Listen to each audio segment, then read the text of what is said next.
Video. Are you ready? Yeah. So last year was a collaboration with Tony Goldman and Deitch Projects, which then created this graffiti park idea, and then now it's Wynwood Walls with their actual graffiti park just on the other side, but now combined through this gate here.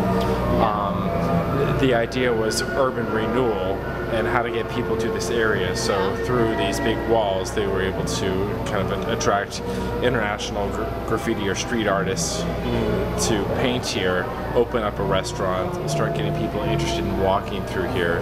Then opening up a second restaurant that flows out into the Wynwood Walls, and now it's kind of getting to be more pedestrian and flows nicely. And what about the area? Like, why this area? Why this area?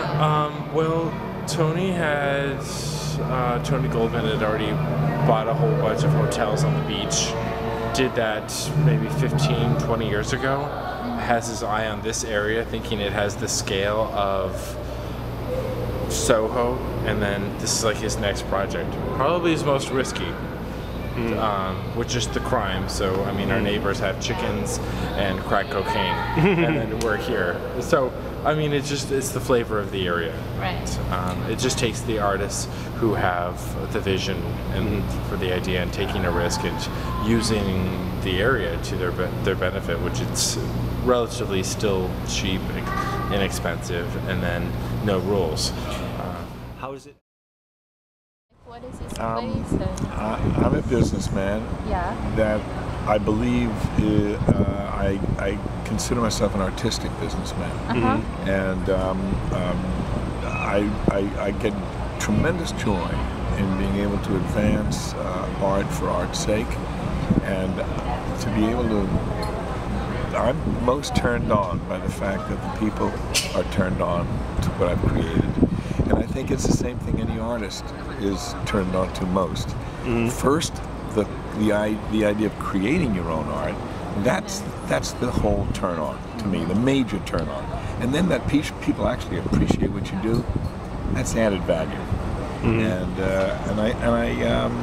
I'm thrilled to be able to be a part of this and to be able to advance art and advance the careers of artists, expose art to people that probably would be intimidated to walk into a gallery, but don't have to be able to enjoy it under circumstances like this.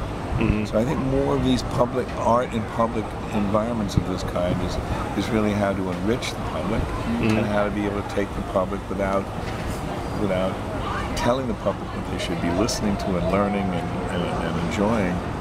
Let them find out for themselves. Our job is to expose them to it. That's my job. Expose people to what I believe is great work, and I think it enriches people's lives. So I was in New York. They said, "Oh, this space might be available." I already knew where it was, in my head, but I didn't know how it was physically when I saw all the people walking around here. How it changed in a year. Like so much life. If you come here in the period that is not Basel, it's very dangerous. It's really dangerous. There's a lot of crime, and that's what developers like Mr. Goldman is trying to do through the arts, to revitalize. Exactly, and to make people feel like they can actually walk. That create this safe environment. Other than if you come in another period in time, it's really dangerous.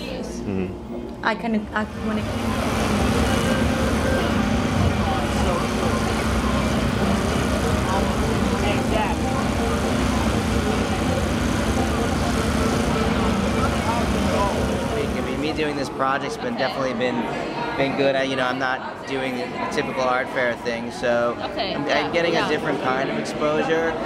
And so that's kind of what I was looking for. I partnered with Tony Goldman, the real estate developer, with the Wynwood Walls here, so I'm getting a different audience. So far so good. People seem to be excited. They're enjoying the show. So. Are you enjoying Miami? Oh, I always love Miami. Yeah. I always love Miami. Get out of New York and be in the sun. I love it down here. So when you say different angles comparing to the other side of Miami, the Art Basel, or New York, or the other scene, or Europe? Usually I'm in, when I'm come down here, I participate in like Scope, usually Scope, one of the alternative art fairs, and I just wanted to do something different this year. Because I feel like there's certain limitations in doing, I don't know, things that keep changing, and the market's obviously, it's still hard, and I wanted to be in Basel, the big fair, but I didn't get in, so, you know, I wanted to figure something else that was going to maybe step me up a notch, or get me from a different audience, or just switch things up, you know, so this opportunity presented itself, so here I am. Okay.